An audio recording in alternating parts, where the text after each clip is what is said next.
Hi guys, welcome back to my channel. Wirbi tungna mo ngasi mo thengnare mayam da I ngasi utsaga dawri phone mobile phone ni aina pre-order tawgiba chen gi badi kuiraba aduga suyau yaurakidraba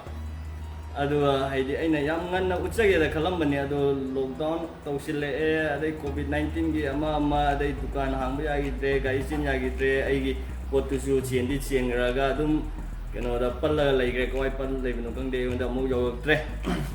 ado ai ngasi utsaga dawri basi s20 ultra Samsung gi most expensive flagship phone ni 2020 gi oina ai maman ai hore adum haijarake adu sigi phone si February thagi date 11 da launch tawbani adagi aisu February tha da dum ai pre-book tawjare pre-order tawjare aduda retail shop mai dadi phangde aduna aina dealers tana jaraga pre-order tawjare aduga moina March fawda ayonda pigani da ayonda aidi takpi adubu lockdown hosingina aidi covid-19 gi lockdown ama tawsingina ai hojbo phangdana lakpani adu ngasi gakta yorokpani ai mayamna di ubiramani unboxing atop adu Manipuri da tawde aisu thoina udri aina ngasi tawjadena Manipuri da unboxing s20 ultra magi price anaijarage magi price si aina pre-order tawo matamda di 93,000 ni adagi April tha dagi mogi GST ngat khiwai maramna 98,000 da laigre 5,000 hengat kre adu ID luckily ID 93 da phange pre-order tawbogi plus pre-order tawbogi but plus ai claim tawgre but plus 14,000 around pivo potu 2,000 da ai pre-order kangugi claim tawgre phangjare. Okay, let's go to the unboxing. Box am sorry. The phone yaure sida thamgisi kai kai accessories jawano do ani yengna se sida kanam yaure sida box masam yaure magi sida gi receipt lere sida warranty card adagi magi documents sing yaure maman check tawiyo pre-order ye 93,000 da phangjabani adugo hojau ki maman ji some around 1 lakh lere si site thamgro document lere site thamgro adagi sida sim ejection tool yaure adagi fast charging super fast haitare 45 watt power super fast charging support tawi adu moina hapadadi si 25 watt super fast charging domain oilni si tap ni adagi atopa kai kai yawno no yingsi sida cable si tap both side si tap ni cable lere adagi si kai mo jau tre si kai no si da AKG gi no earphone magi nylon gi mong tawe nylon fi mong tawe magi kano se cable se aduga si type ni earphone se adagi magi sida extra butt khara yauri lene tai among yaw tre side to men thamgra si aji phone da la si phone lere phone gi 6.9 inch display ni si gi cosmic grey cosmic grey color ni aduga black color da pangi aina lawribsi cosmic grey 12GB ROM na 128GB ni magi s20 ultra si cosmic grey ga adaga black color ga ani sida khakta lai akoi India da sida magi cover ma yauri si kasi sida kinom yauri sesuai single sila ya phone ni masak cosmic grey sila na fingerprint sida magnet fingerprint haita fingerprint si am line tani maramdi both side si Gorilla Glass 6 ni front su Gorilla Glass 6 back side Gorilla Glass 6 ni adagi magi sida camera gi size si am sawi camera module haidara camera bum haidara magi size si am sawi yo camera si masing 1 2 3 4 camera ni adagi sida LED flash adagi depth sensor मैम उब्रा सिदा 100x का था इसे telephoto camera 100x zoom अदेगी left side button अमता पांदे अदेगी सिम टूल यावरे अदेगी सिदा वॉल्यूम रॉकर यावरे अप डाउन अदेगी सिदा और बटन यावरे राइट साइड लोन पाले अदगी ममांगी सैमसंग की एप्स यावबदो साइड सुमाइना एप्स ओइबदो ओइद्रे हनक्ति मरमदि मोइना सैमसंग ओहनगिद्रे मोइना accidentally when number khotpa yawedo ei mamangi eigi s7 gi uchar s7 gi sumaina side ta apps ओइबस ओइद्रे साइज कैम खेना gi yung size say according gi adum chawkal e size Samsung gi phone mai se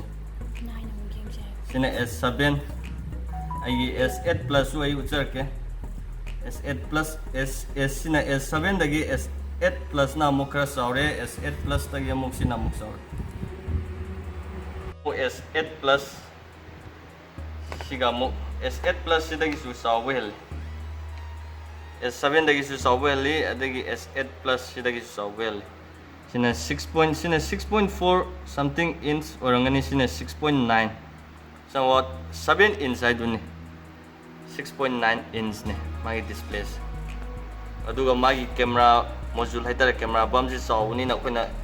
flat surface da thamganda si flat oina thamba yate si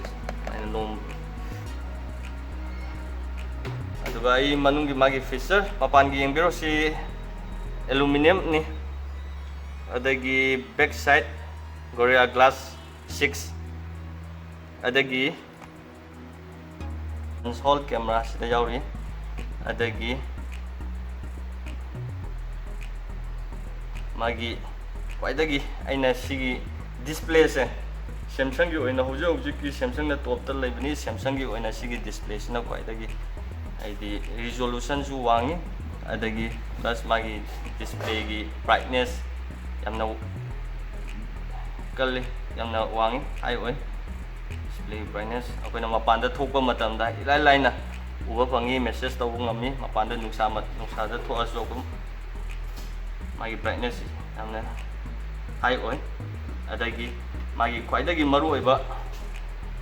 sigi aina pamba ma hairadi magi refresh rate akoina refresh rate si display da sangani adagi motion smoothness is 60 Hz refresh rate ani laise si akoina 120 Hz power support tawi 120 Hz refresh rate tat thamani adagi magi screen resolution se 120 Hz refresh rate waitar badi quad HD se support taroi magi support over resolution si 3200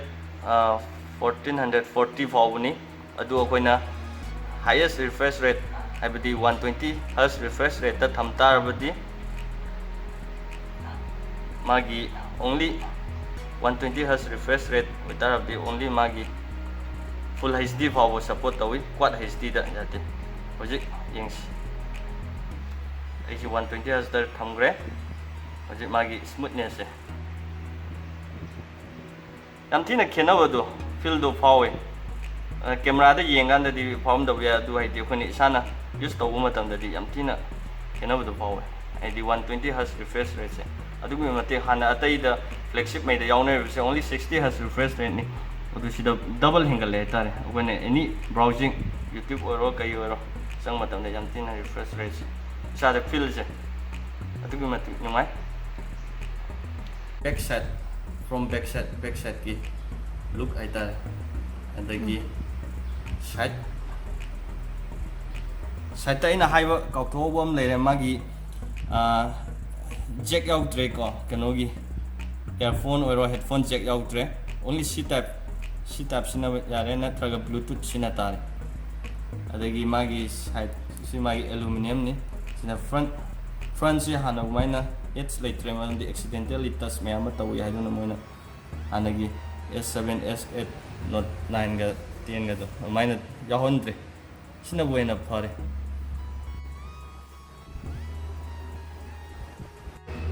ꯑꯗꯨꯅ ꯃꯌꯥꯝ ꯃꯥꯒꯤ ꯀꯦꯃꯦꯔꯥꯁꯤ 4 cameras ni mai back side ta yauribse amana 108 megapixel oiba amana magi telescope sina 48 megapixel oiba adagi 12 megapixel oiba ama adagi magi front da selfie camera se 40 megapixel ni adagi magi ultrasonic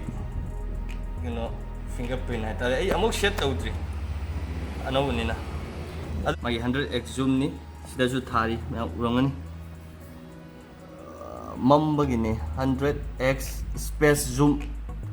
Samsung na maming thole space zoom hairaga